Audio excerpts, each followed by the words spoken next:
Так, ну ладно, пусть Аян будет настоящим гражданином Казахстана, хорошим человеком, хорошим сыном, здоровым, счастливым, богатым, умным. И как мама хочет с папой, пусть так все и будет. Всё.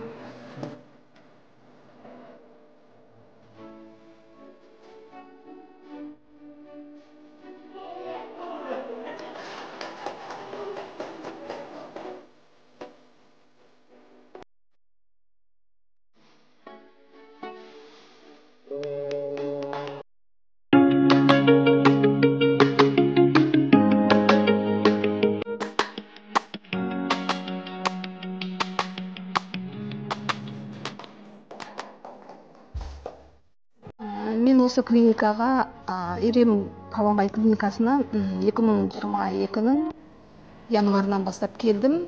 Алла бұйырып, мені үшінші попыткамыздан Аллаға шүкір болды сразу. Аян деген 13 жылдан кейін, біріншісі қызым, екіншісі осы ұл. Енді Алла бұйырса, кішкене өсін, Алла бұйырса тағы да келеміз. Махмет Канышевичке, Дана Нұрлановнаға, сосын медсестраларға, сосын барлық осы Ирем клиникасының ұйымының бәріне, ұжымына үлкен алғысымды айтамын. Алғысым шексіз енді. Рахмет.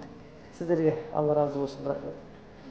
Тағы қоса айтарым, кейбір әйелдер болады ғой, біріншіден болмай қалғаннан кейін өздерін көңіл күйлерін түсіріп, не қылады.